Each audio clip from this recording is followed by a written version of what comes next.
आपको याद होगा कल कांग्रेस पार्टी के अध्यक्ष मल्लिकार्जुन खड़गे ने सदन में एक बड़ा शानदार सुंदर स्कार्फ पहना हुआ था। नमस्कार दोस्तों, मैं हूं मनीष कुमार। दोस्तों, आज मैं जो बात करने के लिए आया हूं आप सभी लोगों से, मैं निवेदन करूंगा कि आप सभी लोग जो है वीडियो को पूरा देख लें तो ही आपको समझ में आएगा। साथियों, आपको बताना चाहता हूं कि आज तक के पत्रकार हैं जिनका नाम है सुधीर चौधरी। आप सभी को बताना चाहता हूं कि ये सुधीर चौधरी जो है ये किस तरीके से पत्रकारिता की जो गरिमा है उसको पार कर गए हैं और मोदी जी के लिए किस तरीके से ये चाटुकारिता करना शुरू कर दिए हैं। आपको बताना चाहता हूं कि कल तक जो है ये मोदी जी की चाटुकारिता करते थे, लेकिन अब जो है साथियों अडानी का भी ये चाटुकारिता करने लगे हैं। दोस्तों, आपको बताना चाहता हूं कि अडानी जी हमारे दुनिया के सबसे बड़े बिजनेसमैन बन गए हैं और सबसे बड़े आदमी बन चुके हैं।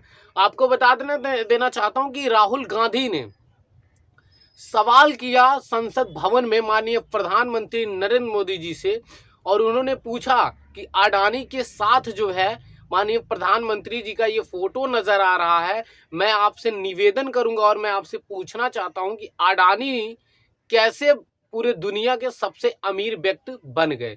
आपको बताना चाहता हूं साथियों कि उस दौरान आपको बता दूं कि प्रधानमंत्री जी ने सवालों का जवाब नहीं दिया, लेकिन कांग्रेस के एक नेता थे जो कि आपको बता दूं कि विदेशी कंपनियों का वो एक रुमाल या बोलिए या मफलर बोलिए वो अपने गले में टांगे थे, और आपको बता दूं कि सुधीर चौधरी जी ने उस पर सवाल उठा दिया। मैं सुधीर चौधरी जी से आपसे पूछना चाहता हूं, आप में दम है, आपकी हैसियत है और आपकी अगर औकात है ना, तो माननीय प्रधानमंत्री नरेंद्र मोदी जी से पूछिए कि 15 लाख कहाँ हैं, 2.5 करोड़ 2 करोड़ नौकरियां कहाँ हैं, और देश के अंदर जो बेरोजगारी है और देश के अंदर इतनी महंगाई है, सिलेंडर जो है 1000 रुपए से ऊपर हो चुका है। आप में दम नहीं है, आप में औकात नहीं है कि आप जाके प्रधानमंत्री जी से सवाल कर लें।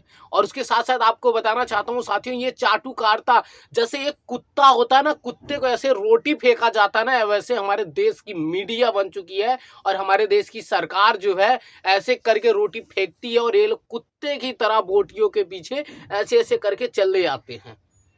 हद हो गई यार, पत्रकारिता की एकदम पूरी हमारे भारत से गरिमा ही खत्म हो गई। इनके बीजेपी में आपको बताना चाहता हूं कि बीजेपी के गृह मंत्री हैं, हमारे देश के गृह मंत्री हैं जिनका नाम है अमित शाह। अमित शाह जी के ऊपर लगभग दर्जनों मुकदमा लगा हुआ है, उस पर सवाल नहीं उठा सकते और हिम्मत नहीं है पूछने की इनकी। बाबा रामदेव इस तरीके से हिंदू मुसलमान के बीच में एक नफरत का जहर बो रहे हैं, उस पर सवाल नहीं उठा सकते क्योंकि बाबा रामदेव भी बीजेपी के हैं। तो साथियों, कहीं ना कहीं आपको बताना चाहता हूं कि देश का जो मुद्दा है और देश के अंदर जो बेरोजगारी है और देश के अंदर जिस तरीके से महंगाई है, उस मुद्दे को जो है मीडिया के भी लोग दबाने की कोशिश करते हैं।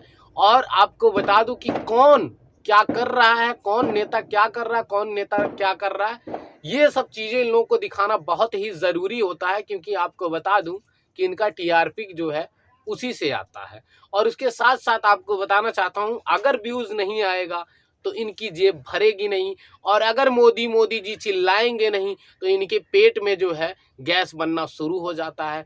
देश के हमारे प्रधानमंत्री जी कईयों लाख का जो है सूट पहनते हैं, कोट पहनते हैं और विदेशी दौरे पे पता नहीं कितना करोड़ रुपए खर्चा कर देते हैं, उस पे सुधीर चौधरी जी में हिम्मत नहीं है कि जाकर सवाल पूछ लें और ये जो चीज़ें हैं देश को बता सकें, उस पे हिम्मत नहीं है। लेकिन कांग्रेस का अगर कोई नेता जो है एक मफलर पहन लेगा तो सुधीर चौधरी जी है उस पर सवाल उठाते हैं। साथियों, कहीं ना कहीं आपको बता दूं कि जैसे हमारे देश में आम आदमी पार्टी, बीजेपी, कांग्रेस, बसपा, सपा और ऐसे तमाम जो पार्टियां हैं, कहीं ना कहीं अपने विपक्ष वाली जो पार्टियां होती हैं उस पे सवाल जवाब वो लोग करते हैं आपस में। लेकिन आपको बता दो कि जब अगर कोई भी नेता अगर बीजेपी के लोगों से अगर सवाल करता है, प्रधानमंत्री से अगर सवाल कर लेता है, तो आपको बता दूं कि जितना खजली जो है देश के हमारी सरकार को नहीं होता, उससे ज़्यादा हमारे देश के पत्रकारों को हो जाता है। तो पत्रकार लोग जो है उसको घेराबंदी कर देते हैं, एक तरीके से उसको घेरना शुरू कर देते हैं। जवाब जो सवाल पूछता है सरकार से, लोग जो है, हमारे देश की जनता जो है सवाल पूछेगी सरकार से, लेकिन उसका गलत तरीके से जवाब कौन देता है? हमारे देश की मीडिया।